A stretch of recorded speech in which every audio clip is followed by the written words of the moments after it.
hili jambo hatufanyi wenyewe pekee yetu, kwamba halmashauri tu pekee inafanya ndio inafanya. Hapana, hili jambo la wananchi, na wananchi wana wasimamizi na wasemaji wa wananchi ni viongozi waliokuwepo kwenye ngazi ya shehia, lakini kwenye ngazi ya wadi waheshimiwa madiwani, lakini kwenye ngazi ya jimbo mheshimiwa mbunge na mheshimiwa mwakilishi.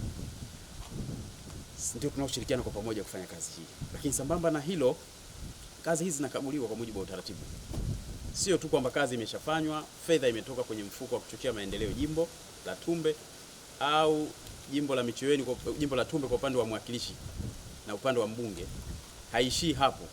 Wenzetu ambao wanaratibu utoaji wa hizi fedha wanapitia kwa ajili ya kuona kwamba progress na utekelezaji wa hiyo miradi ambayo imeibuka kutoka kwa wananchi imefikiwa kwa asilimia ngapi na kwa ubora kiasi gani. Sasa miongoni mwa ubora ni yale makubaliano ya awali ambayo mnakubaliana na mkandarasi kwamba tunahitaji bidhaa ambayo ina kiwango hiki. Kama tulikubaliana tunahitaji tenki ya lita ngapi? Lita 5000. Basi tunahitaji tenki ya lita 5000. Tunahitaji tenki ya aina fulani, basi tunahitaji tenki ya aina hiyo ndio ije, kwa sababu sokoni hizo tenki zipo. Sasa ukituambia kwa sababu tu ya masafa, kwa sababu tu ya gharama, hilo sisi la kwetu, kwa sababu tumeshakuingiana mkataba. Kwa lazima mkataba ule ufuatwe kama ulivyo. Ushafahamu? Vinginevyo kutokezee jambo ambalo lina mashiko, lakini vinginevyo ikiwa hakuna mashiko, basi sisi tutakuwa liable kwa wananchi. Wananchi wanaweza wakahoji. Sawa? Wananchi wanaweza wakahoji na wana haki ya kuhoji. Sasa wenzetu wanapokuja kwa ajili ya ukaguzi, maana yake liability ile tunabeba sisi. Sawa? Watendaji wa halmashauri, lakini na sisi waheshimiwa madiwani tunabeba liability hiyo. Sawa? Na nyinyi wanakamati mtaulizwa kwa nini mlipokea bidhaa ambayo sio makubaliano? Sawa? Kwa hiyo hili nadhani inawezekana ikawa ni shule kwa hii miradi ambayo tutaitekeleza kwa awamu ya miaka 5 ambayo tumeanza kutekeleza sasa hivi. Tumeanza kuchimba kisima kwenye jimbo hili la Tumbe. Sawa, kupitia mfuko wa mwakilishi kwenye shule ya Shumba Vyamboni.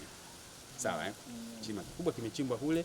Tutategemea kuna baadhi ya mambo madogo madogo ambayo yanaenda kukamilika. Kwa hiyo wananchi wana haki ya kufuatilia mambo haya. Wafuatilie, waweze kujua kwamba nini kinatufanywa na viongozi wao wa majimbo na viongozi wao wa wadi. Sawa, na sisi tunafanya kwa makusudi kwamba tunapofanya jambo hili basi viongozi wa wadi, waheshimiwa madiwani wawepo bila kubagua kwamba huyu ametoka kwenye ngazi ya wadi kwa kuteuliwa na kuchaguliwa na wananchi, au sometime naweza kusema huyu amepitia uteuzi wa mheshimiwa waziri. Sisi hatuangalii. Huyu ni mheshimiwa diwani, lazima atakuwa na wajibu wa kusimamia maendeleo ya wananchi. Sawa? Yale masuala katoka wapi sisi hatuhoji sana. Tunahoji maendeleo ya wananchi yatapatikana vipi. Watasaidiana vipi na halmashauri kwa ajili ya kupata maendeleo wananchi wa jimbo au ya wadi fulani. Sawa? Kwa hiyo sisi wananchi tulikubali hivyo. Sasa hivi tunaangalia maendeleo. Tusianze kuhoji vitu ambavyo havina msingi, tusihoji. Tumwangalie mheshimiwa diwani anawajibika vipi kufuatilia changamoto za wananchi. Hilo ndo swala la msingi. Leo kuna hili, tunakaa pamoja na mkurugenzi pamoja na kamati za madiwani, kamati za kudumu, tunatatua changamoto. Sawa, na changamoto iwe ni ya kiuchumi, iwe ni changamoto ya kijamii kwa jumla, ili mradi kwamba Tumbe yetu ibaki kuwa salama moja, lakini pia maendeleo yaende kupatikana kwa haraka zaidi. Sawa? Kwa hiyo leo tumekuja kwa ajili ya kukabidhi kwa mara nyingine. Tulikuja awamu ya kwanza, nadhani ni zaidi ya miezi 6 toka tumekuja. Ndio. Kuja kukabidhi baadhi ya vifaa. Sawa? Tulikabidhi baadhi ya vifaa vya maji. Kukatokezea hitilafu hii kwenye tenki hizi, hatukukubaliana. Kwa hiyo tukasitisha kwanza, tenki zile zilizoletwa zikarejeshwa. Ndio sasa hivi tumerudi tena kwa ajili ya kumaliza kiporo ambacho tumekiacha. Sawa Ipo miradi mingine ambayo itatekelezwa. Ipo baadhi ya miradi mingine ambayo itaendelea kutekelezwa. Sawa kupitia mfuko wa kuchochea maendeleo jimbo, lakini mfuko wa kuchochea maendeleo mwakilishi jimbo la Tumbe. Sawa, sasa hivi tunakwenda kwa haraka kumaliza vile viporo tu kwanza, alafu miradi mingine itakuja. Na tukumbuke kwamba miradi inaibuliwa na wananchi. Hakai mheshimiwa mbunge peke yake au mwakilishi na kamati yake halmashauri na mkurugenzi wakasema tunapitisha mradi. Hapana. Sisi hatupitishi mradi ambao haujaibuliwa na wananchi. Lazima wananchi waibue mradi kwamba kuna changamoto 1, 2, 3 ndio tunapata sababu ya huo mradi uhalali wake. Na hayo ndio maelekezo ya serikali. Sawa. Ndio maelekezo ya serikali na ndio masharti ya huo mfuko wa kuchochea maendeleo. Iwe ni mbunge iwe ni mwakilishi. Haiwezekani mwakilishi akakaa na madiwani wake akasema tupitishe mradi fulani. Wananchi hawakusemea. Umekwenda kujenga banda la shule. Wananchi wakikwambia sisi hatukutaja shule. Tunahitaji maji, utasemaje? Utaibeba shule ukaipeleke kwako?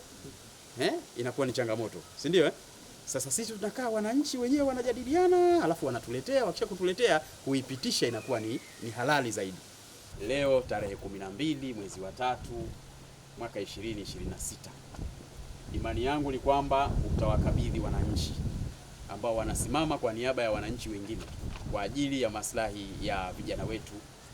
Matarajio yetu makubwa ni kwamba tunahitaji kuondoa ule msongamano ambao upo katika shule jirani. Tukiwagawa wananchi wanafunzi labda darasa la kwanza, la pili, la tatu wakawa wanabaki hapa na wengine wakaenda kwenye maeneo mengine, basi itakuwa tumefanya jambo la busara zaidi. Changamoto iliyokuwa imebaki ilikuwa ni swala zima la maji na miundombinu ya vyoo. Wizara ya Elimu amebeba jukumu hilo. Jana kwa taarifa niliyoipata, alikuja Katibu Mkuu Wizara ya Elimu kwa ajili ya mazungumzo na watendaji wa Wizara ya Elimu, sawa, kusimamia swala zima la nini, swala zima la kutengeneza miundombinu ya vyoo kwa haraka zaidi, ili mradi kwamba wananchi wanafunzi waweze kupata matumizi kwenye shule yao. Shule hii inaonekana sasa inakwenda muda mrefu, lakini matarajio yetu sasa changamoto hiyo inaenda kuisha. Sasa nakukabidhi rasmi. Matarajio yangu ni kwamba utawakabidhi wananchi kupitia kamati husika. Naam, asante sana.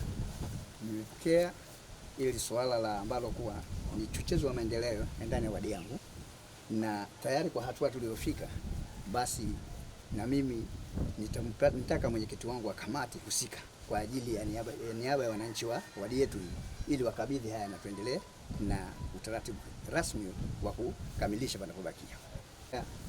Taarifa rasmi iliyotolewa na mkurugenzi wetu kulingana na halmashauri, sababu halmashauri inaendeshwa na nani? Madiwani husika wote, akiwamo diwani mchaguliwa na madiwani wateuliwa. Na hiyo ndio sema kwa nini ndio kupata chachu ya maendeleo kwa kukubaliana. Hakuna mambo ya kisiasa katika kuwaletea wananchi maendeleo. Sawa, na nyinyi tunakabidhi rasmi kama kamati wa mradi wetu huu uwe usimamie kikamilifu na kukamilisha panapobakia, na changamoto itakayojitokeza masuli ututolee taarifa. Kuna hili hajakubalika. Sawa, na sisi tuko katika ofisi yetu ya halmashauri, tutalikalia pamoja na kulitolea nini ufumbuzi. Kwa hivyo tukukabidhi kabisa rasmi kama mwenyekiti wa kamati na kamati yako na jumla ya wananchi wetu, hili tulikabidhi rasmi kwenu matangi haya kwa ajili ya kuondoa changamoto zilizopo. Asante sana kushuhudia wenzetu, lakini pia tunaipongeza kamati yetu ya halmashauri yani ya wilaya kwa kutuwezesha kutusaidia katika harakati hizi nzima za miundombinu ya maji. Kwa hiyo tumpongeze kwanza mheshimiwa mkurugenzi wa hilo. Kwa hiyo kiufupi tu washukuru hilo, pia na diwani wetu wa wadi pia tunampongeza na tunamshukuru. Asante. Kuchochea maendeleo kupitia mbunge kwa kukabidhi matenki haya kwenye skuli yetu ya Beach Boys, ambayo huwa ni jambo la msingi litakalotumika katika kutekeleza majukumu yetu ya kila siku, kwa sababu maji ndio muhimu na maji ndio ambayo kwa alitufanya tuchelewe kufungua skuli yetu pamoja na hapo. Lakini na hapo ndio niseme tu mkurugenzi, pamoja na kupokea matenki haya, lakini bado kwa maelezo ya mwenyekiti wa kamati kuna vifaa ambavyo kuwa havijakamilisha ili matenki yaweze kufungwa kule nyuma na kuweza kufanya kazi. Sasa ndio ngeliomba hivyo vifaa, kwa sababu katibu mkuu jana alieleza tuna wiki moja ili tukamilishe hizo prosesi zinazobakia, ili watoto wetu wafanyie haraka ili vifike na wao waweze kukamilisha ili jukumu hilo. Baada ya kusema hayo, niseme asante sana. Natoa shukurani za dhati kwa wizara husika kulifanya jambo hili likamalizika kwa wakati kifupi. Jana alikuja kiongozi wa Wizara ya Elimu kutokana na tokeo lililotokea jana Chwaka. Kusema ukweli, watoto ni wadogo na shule iko mbali. Sasa kwa maana hiyo, na kuna barabara inahitaji kuvukwa, na kiufupi hakuna usimamizi maalum wa kuvusha watoto barabarani.